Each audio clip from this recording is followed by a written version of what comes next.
प्यारे साथियों नमस्कार। एक बार फिर से आपका स्वागत है बिहार के नंबर एजुकेशनल प्लेटफॉर्म जिसका नाम है बिहार बोर्ड साइंस विद्याकुल। सभी साथियों को नमस्कार करता हूं, प्रणाम करता हूं, स्वागत करता हूं एक और शानदार क्लास में। जी हां साथियों, आज की क्लास बहुत ही रोचक होने वाली है, बहुत ही इंटरेस्टिंग होने वाली है। आज हम पढ़ने वाले हैं कक्षा 12वीं जीव विज्ञान अध्याय 7 जिसका नाम है विकास। उसका एक सबसे पहला टॉपिक जो कि बहुत महत्वपूर्ण है, बहुत इंपॉर्टेंट है और वैसा क्वेश्चन जो हर एक किसी के मन में आता है कि आखिर पृथ्वी पर जीवन आया तो आया कैसे, और अगर पृथ्वी पर जीवन आया तो पृथ्वी पर जीवन आने के कौन कौन से यहां पे सिद्धांत है, मतलब वैज्ञानिकों ने क्या क्या बोला और कौन सा सिद्धांत सबसे अच्छा है। तो आइए साथियों हम देखते हैं वो कौन कौन से सिद्धांत हैं जो इस बात की पुष्टि करते हैं कि पृथ्वी पर जीवन की उत्पत्ति किस प्रकार से हुई। तो आइए साथियों स्टार्ट करते हैं क्लास को, और उससे पहले आपसे एक निवेदन भी करते हैं, अगर आप पहली बार आए हैं चैनल पर विजिट करते हुए तो कृपया करके इस चैनल को पहले आप सब्सक्राइब कर दीजिए और साथ ही साथ बेल आइकन को जरूर प्रेस कर दीजिए ताकि आपको हर एक वीडियो का नोटिफिकेशन टाइम पर मिल जाए। तो आइए साथियों देर किस बात की, स्टार्ट करते हैं। लाइक जरूर कर दीजिएगा स्ट्रीम को कि आखिर पृथ्वी पर जीवन की उत्पत्ति कैसे हुई है, पृथ्वी पर जीवन कैसे आया। साथियों अगर मैं आपसे बात करूं तो पृथ्वी पर 20 अरब वर्ष पूर्व लगभग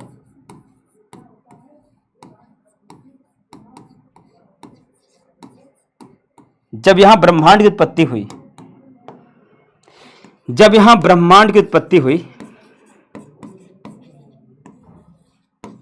तो ब्रह्मांड की उत्पत्ति के संदर्भ में बहुत सारे सिद्धांत दिए गए, लेकिन जो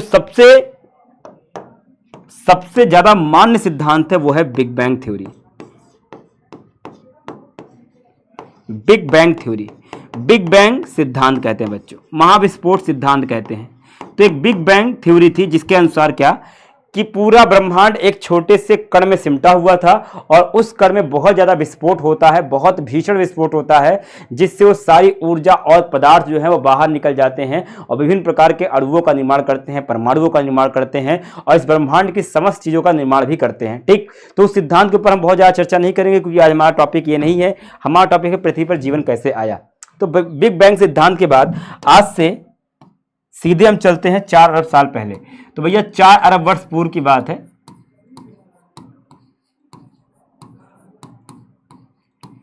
तो 4 बिलियन ईयर एगो बात है। इससे पहले यहां पे बना पृथ्वी। तो निर्माण होता है किसका? पृथ्वी का। तो पृथ्वी का निर्माण होता है 4 अरब वर्ष पूर्व। ठीक, पृथ्वी का निर्माण होता है और इसी पृथ्वी पर लगभग 500 करोड़ साल के बाद यानी कि 4.5 बिलियन ईयर पहले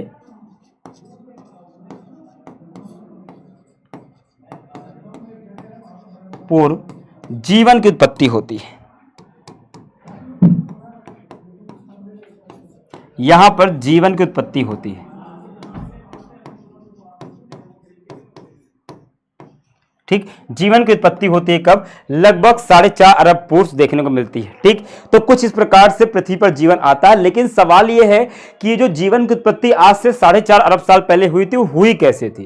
तो इसको लेकर के कि पृथ्वी पर जीवन की उत्पत्ति कैसे हुई, इस मत को लेकर के विभिन्न प्रकार के वैज्ञानिकों ने अपने अपने विचार प्रस्तुत किए। तो इसको लेकर के प्रमुख रूप से 4 सिद्धांत जो आपको पढ़ना है।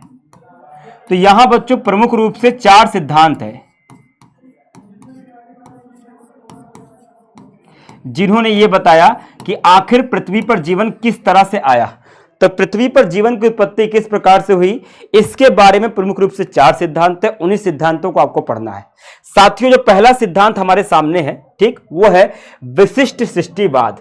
जो सबसे पहला सिद्धांत, जो सबसे कॉमन सिद्धांत है, जिसको हम और आप भी कहीं ना कहीं मानते ही हैं, वो है विशिष्ट सृष्टिवाद यानी कि थ्योरी ऑफ स्पेशल क्रिएशन।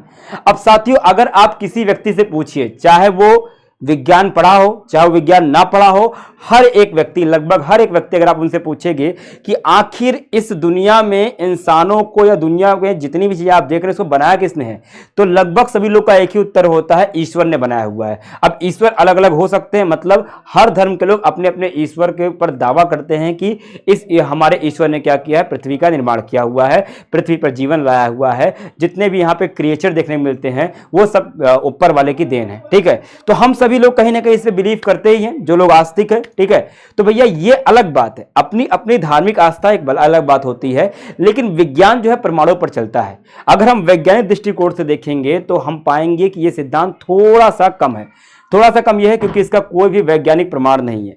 तो सबसे पहले एक साइंटिस्ट नहीं कहेंगे, वो एक चर्च में प्रीस्ट थे, पुजारी थे, उनका नाम था फादर सुरेज। तो फादर सुरेज नाम के बच्चों एक प्रीस्ट थे, उन्होंने सबसे पहले थ्योरी दी थी कि पूरी पृथ्वी पर जीवन जो है उसको जीसस ने बनाया हुआ है। चूंकि वो क्रिश्चियन धर्म को मानते थे, तो उन्होंने कहा था कि जीसस ने क्या किया है, पूरी पृथ्वी का निर्माण कर दिया है कुछ ही दिन के अंदर। ठीक, उन्होंने ही क्या किया है, स्वर्ग, नर्क, पृथ्वी, पेड़ पौधे, जंतु और मानव सबका निर्माण किया है, ऐसा उन्होंने बताया। तो ये सिर्फ फादर सूरज की बात नहीं है। अगर आप देखेंगे कि आपके आसपास जो अलग अलग धर्म के लोग होंगे वो अपने अपने ईश्वर बनाएंगे। जैसे अगर आप जाने हिंदू धर्मों में मनु और शत्रुपा को माना जाता है, वो पहले इंसान थे। इसी प्रकार कुरान में देखा जाए तो वहाँ पे आदम और हवा की बात की जाती है। ठीक है, इसी प्रकार अगर बात किया जाए क्रिश्चियन में तो वहाँ पे एडम और ईव की बात की जाती है। मतलब समझ रहे हैं, अलग सबसे बड़ा सिद्धांत यही है, सबसे बड़ा सिद्धांत यही है। लोगों ने सिंपल कह दिया कि भैया किसने बनाया है, ईश्वर ने बनाया हुआ है। ठीक है, अब ईश्वर ने बनाया है कि नहीं बनाया, ये अपना अपना बिलीव है। इस पर ना मैं कुछ कहूंगा क्योंकि मेरा अपना सेल्फ बिलीव है, और ना आपको लिए कहूंगा। ये अपने अपने तर्क की बात है, अपने अपने सोचने की बात है, अपने अपने धार्मिक विचारधाराओं की बात है। हम उस पर चर्चा नहीं करेंगे, हम बस इस बात पर चर्चा करेंगे कि विज्ञान अगर किसी चीज को मानता है तो उसके पीछे प्रमाण मांगता है, और अभी तक ईश्वर के द्वारा पृथ्वी को बनाया जाने का कोई वैज्ञानिक प्रमाण तो हमारे पास नहीं है। इसलिए यह थ्योरी को हम सही नहीं मानेंगे अगर हम जीव विज्ञान के दृष्टिकोण से समझें। ठीक है, याद रखिएगा, मैं आपको ये नहीं कह रहा हूं कि आपका ईश्वर के ऊपर जो बिलीव है या जो आपकी धार्मिक मान्यता है वो गलत है। आप मेरी बात को समझिए, बस इतना कहना चाहता हूं कि विज्ञान में प्रमाण के बिना किसी चीज को नहीं माना जाता है।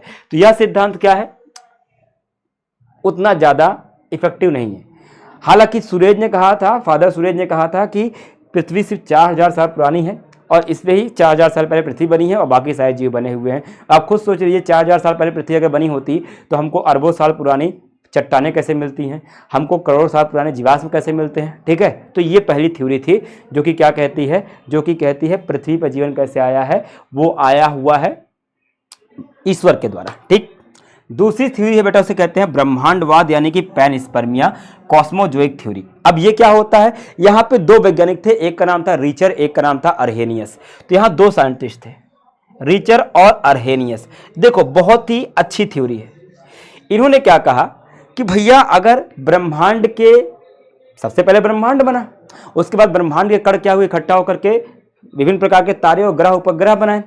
तो ग्रह बना, तो उन्होंने कहा जैसे कि पृथ्वी पर हर चीज जो है वो कहां से आया है, ब्रह्मांड से आया हुआ है। तो इन्होंने कहा कि जो जीवन है वो भी ब्रह्मांड से ही आया हुआ है। ठीक, इन्होंने कहा कि पृथ्वी पर जीवन कैसे आया हुआ है, ब्रह्मांड से ही आया हुआ है। बात समझ रहे हैं। ठीक है, तो इस सिद्धांत के प्रमुख विचारक रिचर्ड तथा अर्हेनियस थे। इनके अनुसार पृथ्वी पर जीवन की उत्पत्ति इस ग्रह पर न होकर के किसी अन्य ग्रह पर हुई, और अन्य ग्रह से यह जीवन किसी उल्का पिंड के द्वारा आ गया। उन्होंने कहा कि आप जानते हैं पृथ्वी पर उल्का पिंड गिरते रहते हैं, तो हो सकता है कि ब्रह्मांड से जीवन किसी उल्का पिंड के द्वारा कहां आके गिरा हो, पृथ्वी पर गिर गया हो और पृथ्वी पर जीवन प्रारंभ हो गया हो। बात समझिए, इन्होंने कहा कि लिटरली वो कहना चाहते थे कि हम भी एलियन हैं, जैसे दूसरे ग्रह के प्राणी आते हैं ना, वैसे हम भी दूसरे किसी जगह से आए हुए हैं और पृथ्वी पर रहने लगे। ठीक है, ये थ्योरी इसलिए नहीं मानी जाती है क्योंकि पहली बात हमको इसका कोई प्रमाण नहीं मिला है।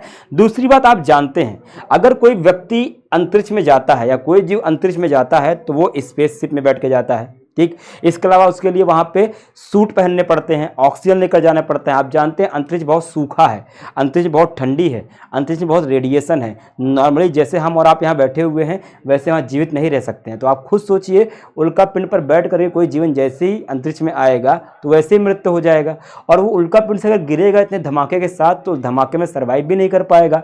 तो यह थ्योरी भी क्या है, यह थ्योरी नहीं मानी गई। ठीक, यह थ्योरी क्या है, अर्हेनियस और रिचर की थ्योरी को नहीं मान्यता प्राप्त हुई। अगली जो थ्योरी है बच्चों वो है प्रलयवाद। Theory of कैटास्ट्रॉफिज्म। ठीक है, क्यूवियर नाम के एक साइंटिस्ट थे, उन्होंने क्या कहा, उन्होंने कहा कि पृथ्वी पर समय समय पर प्रलय होती है। इन्होंने कहा पृथ्वी पर क्या होती है, समय समय पर प्रलय होती है। ठीक, पृथ्वी पर क्या होती है, यहां पे समय समय पर प्रलय होती है और प्रलय होने के बाद सारे जीव नष्ट हो जाते हैं और फिर दोबारा नए जीव आते हैं। ठीक, किसने कहा, इन्होंने कहा इस सिद्धांत के प्रमुख प्रतिपादक क्यूवियर थे। इनके अनुसार पृथ्वी पर समय समय पर प्रलय हुई और इन्हीं प्रलय के पश्चात अकार्बनिक पदार्थों से आकस्मिक रूप से पुनः पृथ्वी पर नए जीवों का निर्माण हो जाता है। उन्होंने कहा पृथ्वी पर जीवन हमेशा से था, हमेशा से था। जब पृथ्वी बनी, उस जैसे पृथ्वी पे हर चीज़ बन रहा था, पहाड़ वगैरह सब कुछ बन रहा था, वैसे जीवन ही बन गया। और जीवन बनता है, नष्ट होता है, फिर बनता है, फिर नष्ट होता है। तो इन्होंने महाप्रलय का सिद्धांत दिया। यह सिद्धांत भी सही नहीं साबित हुआ, क्योंकि पृथ्वी के निर्माण के साथ ही, क्योंकि आप जानते हैं जब पृथ्वी बनी थी उस समय पृथ्वी का तापमान बहुत ज़्यादा था, हजारों डिग्री सेंटीग्रेड उसका तापमान था। उस तापमान पर किसी भी जीव का जीवित रहना असंभव है। ठीक, स्वतः उत्पत्तिवाद या निर्जीववाद, ये बहुत इंपॉर्टेंट है। निर्जीववाद बहुत इंपॉर्टेंट है, ठीक है, या थ्योरी ऑफ स्पॉन्टेनियस जनरेशन बहुत ही इंपॉर्टेंट है। इसके विचारक कौन थे, अरस्तु, जिनको कहा जाता है फादर ऑफ बायोलॉजी। अरस्तु इसके विचारक थे, प्लेटो थे, और प्लेटो अरस्तु के गुरु थे। और वॉन हेलमोंट नाम के साइंटिस्टों ने क्या किया था, इस थ्योरी का बहुत ज्यादा क्या किया था, समर्थन किया था। और अभी आप आगे देखोगे वास्तव में यही थ्योरी सही भी है, लेकिन इस थ्योरी को सही कहने का तरीका थोड़ा सा अलग है। देखो, एक वैज्ञानिक हुए, अरस्तु ने क्या कहा, अरस्तु ने कहा कि दुनिया में सारी चीजें जो है, जैसे मान लो कोई चीज, जैसे उन्होंने कहा समुद्र के जो जीव हैं वो समुद्र के पानी से पैदा हो गए। उन्होंने कहा मेढक कहाँ पैदा हो गए, कीचड़ से पैदा हो गए। कीड़े मकोड़े घास फूस में होते हैं तो घास फूस से पैदा हो गए। उन्होंने कहा जो जीव जहाँ रहता है वो उसी के निर्जीव पदार्थों से बन जाता है। सिंपली, जैसे कीचड़ से क्या बन गए, सारे कीड़े मकोड़े बन जाते हैं। तालाब के कीचड़ से क्या बन गई, मछलियाँ बन गई, ऐसा उन्होंने कहा। ठीक, और वॉन हेलमोंट नाम के एक साइंटिस्ट थे जो कि बहुत जाने माने वैज्ञानिक थे। उन्होंने एक प्रयोग करके दिखाया, हालांकि प्रयोग गलत था। प्रयोग सुन लो, ठीक है, ये वॉन हेलमोंट साहब हैं। इन्होंने क्या कहा, सुनो तो जरा मजा आ जाएगा। इन्होंने कहा एक क्या ले लो, एक ले लो गंदी सी शर्ट, जितनी गंदी शर्ट हो सकती है, 10-20 दिन पुरानी, पसीने से भीगी हुई, और इसको उठा के कहाँ रख दो, भूसे में दबा दो। और भूसे में दबाने के बाद 21 दिन के बाद क्या होगा, चूहा पैदा हो जाएगा। देखा, देखा आपने कितना खतरनाक थ्योरी है। इन्होंने कहा कि गंदे डर्टी शर्ट, भूसा या गेहूं, भूसा या गेहूं, इन्होंने कहा भूसे या गेहूं में दबा दो, 21 दिन तक वेट करो, चूहे ही चूहे। ठीक, इन्होंने कहा ये देखो, शर्ट जो है निर्जीव है, भूसा जो है निर्जीव है, चूहा क्या है, सजीव है। इन्होंने कहा भाई प्रयोग करके देखो, पैदा हो जाएगा। लेकिन ये प्रयोग गलत था, आप जानते हो, ऐसा नहीं हो सकता है।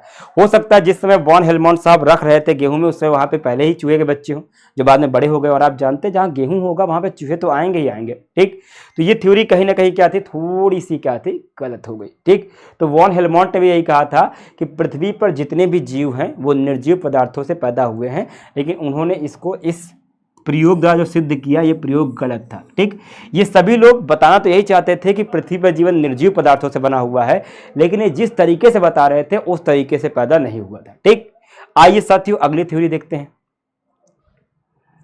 अगली थ्योरी थी, ये देखो लिखा, वॉन हेलमोंट ने 1642 के अनुसार पृथ्वी के पसीने, मनुष्य के पसीने से भीगी गंदी शर्ट गेहूं का चोकर के साथ बांध कर रखा जाए तो 21 दिन अचानक इसमें चूहे पैदा हो जाएंगे, ऐसा उन्होंने कहा था। गलत था। ठीक है, थोड़ा सा हंसी वाली बात है। फिर आया बेटा सजीववाद, यानी कि थ्योरी ऑफ बायोजेनेसिस आया। ठीक, अगली जो थ्योरी थी साथियों वो थी थ्योरी ऑफ बायोजेनेसिस। ठीक है, यानी कि सजीववाद। अब देखो हुआ क्या, वॉन हेलमोंट ने इतना ज्यादा क्या कर दिया, अपने थ्योरी का प्रचार कर दिया। वॉन हेलमोंट एक जाने माने वैज्ञानिक थे, तो उन्होंने बहुत ज़्यादा प्रचार कर दिया कि देखो मैं चूहा पैदा कर दिया, चूहा पैदा कर दिया, लोग मानने भी लगे। तो इनकी थ्योरी को गलत साबित करने के लिए कुछ वैज्ञानिकों ने प्रयोग किए। ठीक, किसने, Harvey, Huxley, Louis Pasteur, Francisco ready, इन्होंने क्या किया, इन्होंने कुछ प्रयोग किया और ये दिखाया। ये लुई पास्चर साहब है, इन्होंने प्रयोग करके दिखाया कि जो बात इन्होंने बोली है, किसने, वॉन हेलमोंट ने, वो क्या है, गलत है। कैसे किया देखो, लुई पास्चर ने प्रयोग किया और किसने किया, कुछ इन्होंने प्रयोग किया। ठीक है, तो यहाँ पे उन्होंने कुछ प्रयोग किया और कुछ यहाँ पे क्या हुए, प्रयोग हुए। मैं आपको दो प्रयोग बताता हूँ, एक फ्रांसिस्को रेडी ने किया और एक लुई पास्चर ने क्या किया। देखो सिंपली क्या किया, इन्होंने एक ऐसे फ्लास्क लिया और उसकी गर्दन ऐसे थी,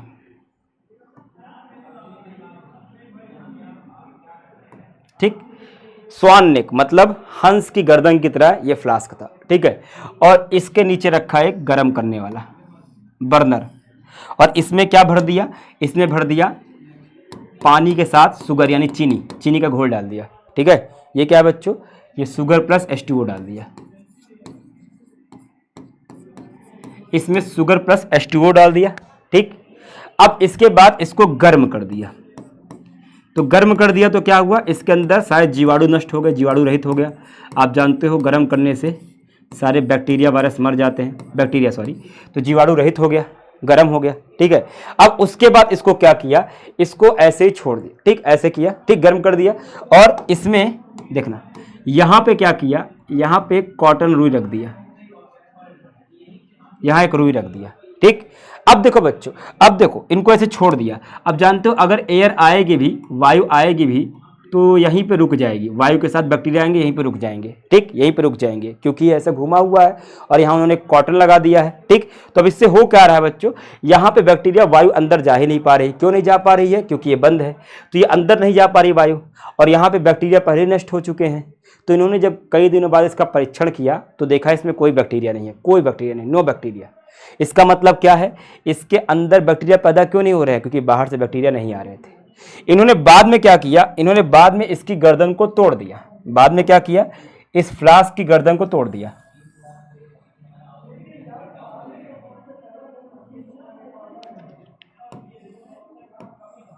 इसको तोड़ दिया। अब तोड़ दिया बच्चों, अब तोड़ दिया भाई, तो क्या हुआ, तोड़ दिया तो हवा अंदर आने लगी। अब अगर हवा अंदर आएगी तो जाहिर सी बात है बैक्टीरिया भी आएंगे, और बैक्टीरिया आए बच्चों तो क्या हुआ, उन्होंने इस शुगर को खाना शुरू कर दिया, और जब शुगर को खाना शुरू कर दिया बच्चों तो यहाँ पे क्या हो गया, जीवाणु उत्पन्न हो गया।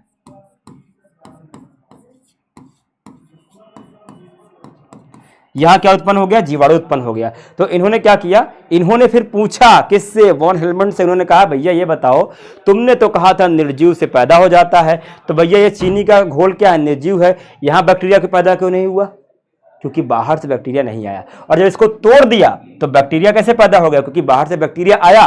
तो इन्होंने कहा एक सजीव का निर्माण दूसरा सजीव ही कर सकता है, इसको कहा सजीववाद। इन्होंने कहा सजीववाद, एक सजीव की उत्पत्ति दूसरे सजीव से ही हो सकती है। एक और प्रयोग देखिए, एक और प्रयोग देखिए साथियों, फ्रांसिस्को रेड्डी और लुई पास्चर के प्रयोग हैं ये। एक जार यहां रखा, एक जार यहां रखा, 3 जार रखे बच्चों, 3 जार रखे, एक जार खुला है, अच्छा इसमें रख दिया सड़ा हुआ मांस। क्या रख दिया बेटा, तीनों में, तीनों जार में रखा बच्चों क्या, सड़ा हुआ मांस रख दिया, एकदम सड़ा हुआ, स्मेल करता हुआ, पुराना, बहुत पुराना सड़ा हुआ मांस रख दिया। एक जार को खुले रहने दिया, एक को बंद कर दिया, और एक पर कपड़ा लगा दिया, बस कपड़ा, एक पर ऐसे कपड़ा लगा दिया, ठीक। एक बंद है, एक खुला है, और एक क्या है, कपड़ा लगाया हुआ है। ये कैसा जार है बच्चों, ये खुला है, इसमें कोई ढक्कन नहीं, ये पूरी तरह से बंद है, और इस पर क्या हुआ बेटा, कपड़ा लगा हुआ है, और अंदर बहुत ही स्मेल करता हुआ चिकन रखा हुआ है, यानी मांस का टुकड़ा। अब आप देखो इन्होंने क्या देखा, एक दो हफ्ते बाद देखा यहां पर इसके अंदर मक्खी के अंडे हैं, और मक्खियां भी उड़ रही हैं, मक्खी है। इस वाले में देखा कोई मक्खी के अंडे नहीं है, न मक्खी है। इस वाले में देखा यहाँ कपड़े के ऊपर मक्खी के अंडे हैं, ठीक। इससे क्या पता चला, चूंकि ये खुला था तो अंदर मक्खी आई, अंदर मक्खी आई, उसने क्या किया, अंडे भी दिए। ये बंद था तो मक्खी अंदर नहीं आई, मक्खी अंदर नहीं आई तो अंडे भी नहीं दे पाई। और यहाँ पे स्मेल बाहर तो जा रही है, क्यों, क्योंकि कपड़ा लगा हुआ है, तो मक्खी ऊपर तक तो आई पर अंदर नहीं जा पाई, तो यहीं ऊपर अंडे दे दिए।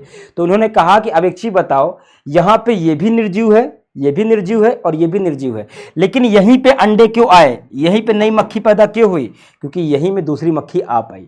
तो उन्होंने कहा एक जीव दूसरे जीव को पैदा करता है, यानी एक जीव की उत्पत्ति किसी दूसरे जीव से हो सकती है, किसी निर्जीव पदार्थ से नहीं हो सकती है। तो इसी को कहते हैं सजीववाद। लेकिन दिक्कत क्या है, इसमें एक प्रॉब्लम है, बस ये थ्योरी बहुत सही है, इसमें एक ही प्रॉब्लम है कि अगर हम ये सोचेंगे कि एक जीव को दूसरे जीव ने पैदा किया है, तो कहीं ना कहीं जाके हमारे पास एक क्वेश्चन आएगा कि पहले जीव किसने बनाया, भाई अगर कोई पूछेगा एक जीव ने दूसरे जीव को बनाया है तो एक क्वेश्चन आएगा ना अंत में कि आखिर में जो अंतिम जीव है, पहला दुनिया का जीव, उसको किसने बनाया। आपको अगर उसका भी कोई सजीव पैदा करेगा तो उसको किसने बनाया।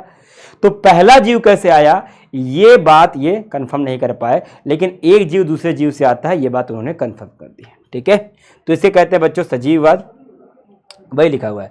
17वीं सदी के पश्चात अनेक वैज्ञानिकों ने स्वतः उत्पत्तिवाद का खंडन किया।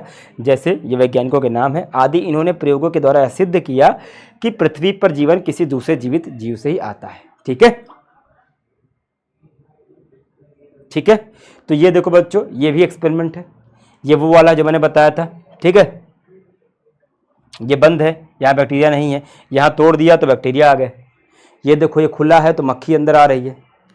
ये देखो पूरी तरह बंद है तो कुछ नहीं आया, ये कपड़ा लगा हुआ है तो ऊपर आ गई मक्खियाँ। ठीक, तो इस प्रकार क्या किया गया, सिद्ध किया गया। अब ये जितने सिद्धांत आपने देखे कौन कौन से, आपने देखा विशिष्ट सृष्टिवाद थोड़ा सा गलत निकल गया, फिर देखा ब्रह्मांडवाद गलत निकल गया, निर्जीववाद गलत हो गया, ठीक, प्रलयवाद गलत हो गया, सजीववाद गलत हो गया। ठीक, तो आखिर सही कौन सा है, सही वाला कौन सा है बच्चों देख लो वो भी। देखो उसके बाद क्या हुआ, उसके बाद एक रासायनिक विकास की या रासायनिक उत्पत्ति की चर्चा हुई।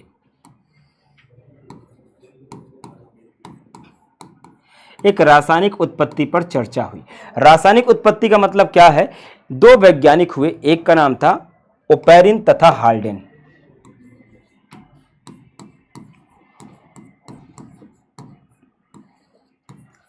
तो ओपेरिन तथा हाल्डेन नाम के दो यहां पे वैज्ञानिक थे। तो ओपेरिन तथा हाल्डेन नाम के वैज्ञानिकों ने एक किताब को लिखा, मुख्य रूप से ओपेरिन ने लिखा था पृथ्वी की उत्पत्ति या जीवन की उत्पत्ति, ओरिजिन ऑफ लाइफ लिखी। तो जीवन की उत्पत्ति नामक एक पुस्तक का इन्होंने क्या किया, लिखा। और इस किताब में उन्होंने बताया कि कैसे पृथ्वी पर जीवन स्टेप बाय स्टेप आया। ठीक, इन्होंने क्या बताया, इन्होंने बताया कि पृथ्वी पर पहले क्या बने, पहले साधारण अणु बने, उन्होंने मिलकर के यौगिक बनाया, यौगिकों ने मिलकर के जैव अणु बनाए, जैव अणु ने मिलकर के कोशिका के समान संरचना बनाई। ठीक, उसके बाद वहां से चल करके पहली कोशिका बनी, उसके बाद उससे बहुकोशिकीय जीव बने। तो इन्होंने एक एक करके स्टेप बाय स्टेप ये समझाया कि पृथ्वी पर जीवन कैसे आया। और अगर इनकी बात देखी जाए रासायनिक रूप से आया, मतलब इन्होंने बताया कि कैसे अणु से यौगिक से कार्बनिक अकार्बनिक पदार्थ, जैव अणु, ठीक है, ये सब कैसे बने उन्होंने स्टेप बाय स्टेप समझाया। किस तापमान पर बने होंगे, किस गैस पर बने होंगे, इन सबको उन्होंने अपनी किताब में बहुत अच्छे से बताया। और बाद में एक वैज्ञानिक और हुए, उनका नाम था स्टैनले मिलर। स्टैनले मिलर ने क्या किया, स्टैनले मिलर ने अपने प्रयोग द्वारा, ठीक, इनकी परिकल्पना को यानी कि रासायनिक उत्पत्ति को सिद्ध किया।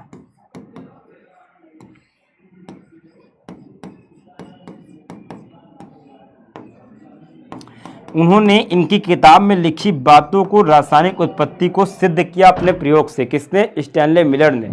तो इससे ये पता चला कि भैया आखिर में पृथ्वी पर जो जीवन आया हुआ है वो निर्जीव पदार्थ से ही आया हुआ है। लेकिन वो निर्जीव पदार्थ क्या थे, वो निर्जीव पदार्थ थे अणु, यौगिक, जैव अणु, इस प्रकार के पदार्थ, ना कि मिट्टी, धूल या कीचड़, ये सब जैसा वो बता रहे थे। ठीक, तो अल्टीमेटली देखा गया कि बने हैं हम निर्जीव से ही है, लेकिन उसकी उत्पत्ति के लिए जो तरीका था वो थोड़ा सा अलग था। ठीक, अब इनका प्रयोग क्या था वो आज हम नहीं पढ़ेंगे, अगली क्लास में पढ़ेंगे। ठीक, तो साथियों ये था आज की क्लास जिसमें आपने देखा कि पृथ्वी पर जीवन की उत्पत्ति कैसे हुई।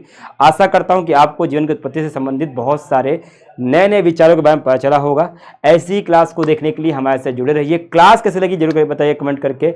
मिलते साथियों अगली क्लास में। नमस्कार, प्रणाम, जय हिंद।